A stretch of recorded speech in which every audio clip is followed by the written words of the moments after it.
Hey, I'm Jen, and today I thought we could talk about short-term versus long-term goals. Everybody has got their own opinion on whether short-term goals or long-term goals work better, and so I thought that it would be a good idea to just take a look at some of the pros and cons of each of them and see how they might work for you.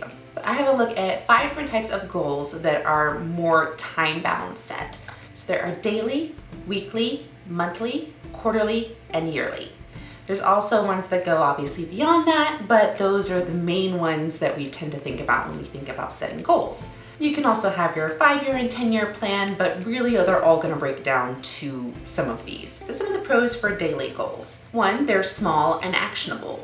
You have to have something that you can finish in a day, because if it's beyond that, then it couldn't be a daily goal. So they feel a little easier to accomplish, and you can get some more traction and momentum going with those. They are also easier to course correct. So say you set up on a course that you want to learn how to be a juggler. If you set a daily goal of, I'm gonna go to the store and I'm gonna go buy some juggling balls and bowling pins, and then the second day is I'm gonna watch some videos on it, and day 3 is I'm gonna start practicing, tossing a couple of them around. You're gonna see pretty quickly if this thing isn't really working for you, and you won't have to have wasted a whole lot of time to say, I'm going to spend a year going to a university for jugglers. And you end up wasting a whole year of your time only to then realize, that didn't really work and that really wasn't what I wanted to do, because why the heck do I want to be a juggler? No offense to jugglers, but why? Why did I want to do that? I don't even remember why I wanted to do that. So it's a little easier to course correct.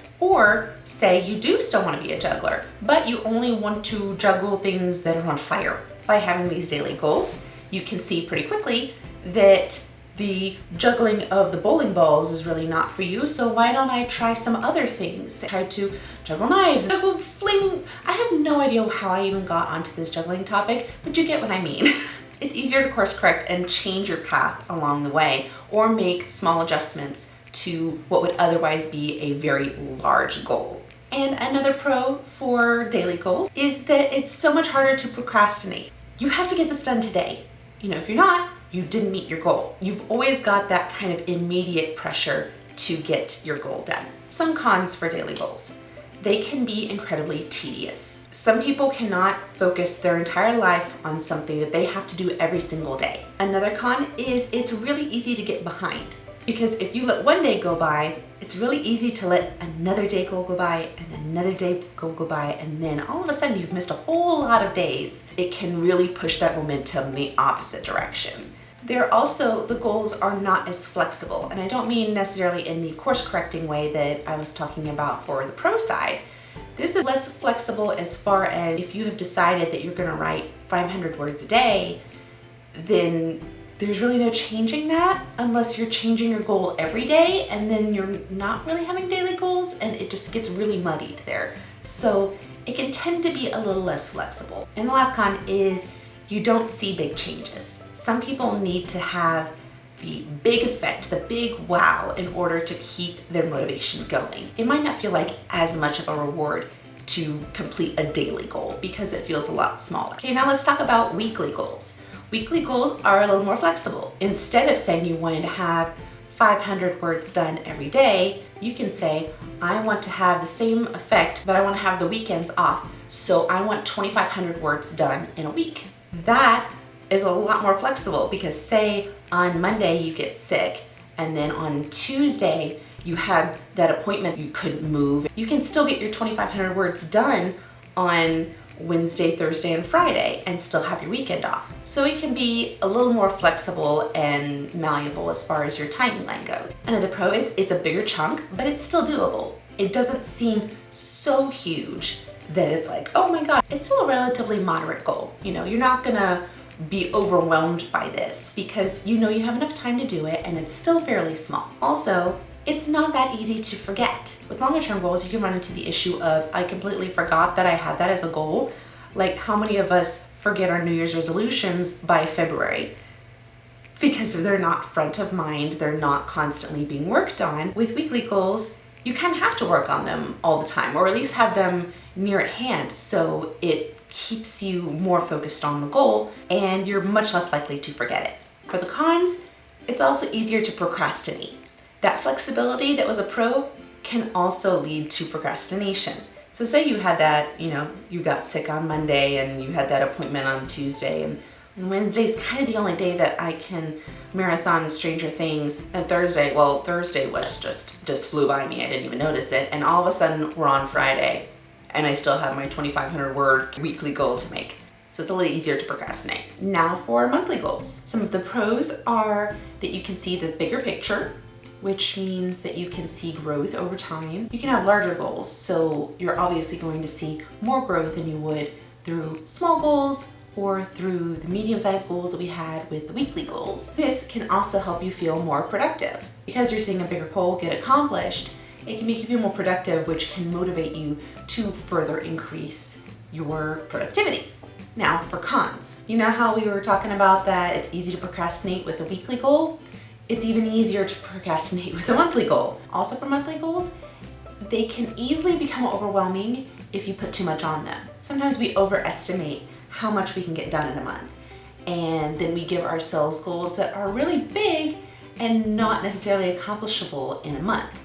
For instance, with NaNoWriMo, yeah, you can write 50,000 words in a month, probably, but can you do that every month? Questionable.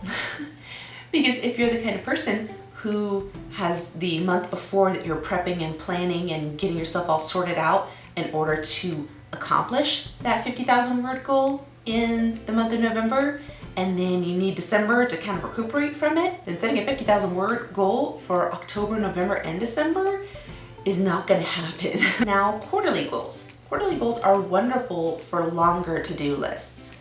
Say you have a lot of different projects going on in a lot of different areas, this works wonders for that because you can include all of those different areas rather than just focusing on a couple or just one. You can also be flexible on the ideas that you choose to put on your list. If you go by Gina Moressi's example of her quarterly goals, which is when I was first introduced to the quarterly goal system, what she does is she has her list of quarterly goals, and in order to win her list, she only has to complete half of them or more. So you can be a little more flexible and say, well, I'd like to work on these things, but I might like to work on these things too. And it gives you flexibility as far as changing up. Well, I don't really want to do that anymore, but I want to do this one.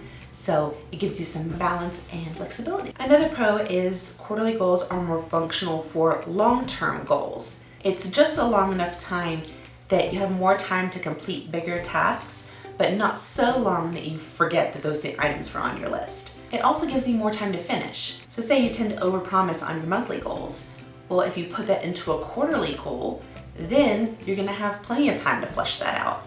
So if you have bigger goals or things that you wanna break down and you just need some more time to work on it, quarterly goals might be perfect. Now some of the cons. A quarterly goal list can be overwhelming. If you put too much on it, it's gonna be overwhelming. You have to see that balance. Does a long list freak you out? Does having bigger goals on your list freak you out? Then that's gonna be a definite con for you. And further still, it's easier to procrastinate. If you can procrastinate for doing something for a month, imagine 3 months. But this is assuming that you don't have the determination to get it done, or it can highlight your priorities are out of line. Another con with quarterly goals is it's really easy to avoid urgent tasks. So say you need something done at the beginning of the quarter, it's really easy to push that to the end of the quarter if you don't want to do it, because there's all these other things on the list that you can distract yourself with. And last, we have yearly goals. So there's 2 major pros for having a yearly list. One is you can have a really long list if you'd like. If you have a lot of projects, a lot of things going on, you don't really have to focus down a yearly list so much because it can be a year's worth long. Also, you have more time to finish. You have a whole year to finish. Like, can you finish writing a book in a year? Probably. Now for the cons. Yearly is the hardest to course correct. If you've started off with a certain goal in mind at the beginning of the year and then realize halfway through the year that that goal isn't working for you anymore, or that you don't really want to do that anymore, it can tend to let you go a lot further down the road and waste more time if you have a whole year to walk down that path. Also, procrastination is super easy. You have a whole year to do it. Why do it today? If you have any inclination toward procrastination, this is the worst type of goal for you. because you can literally push it off for an entire year. And then you get to the end of the year and you didn't do it. How are you gonna make up a year's worth of work in December? It's not gonna happen. Also, plans change. Sometimes you think that you want to walk down a certain path or do a certain thing or work on a certain goal, and then you realize that really wasn't what you wanted. If you only have yearly goals, it kind of just comes off the list and you don't really have anything to show for it. Do you replace it with something else, or you have to kind of navigate that and figure out how you're going to shift your goals at that point. Also, as we mentioned before, it's super easy to forget these goals. So by going through all of these and the pros and the cons, there's kind of an overarching thing here, which is it depends on the kind of person that you are.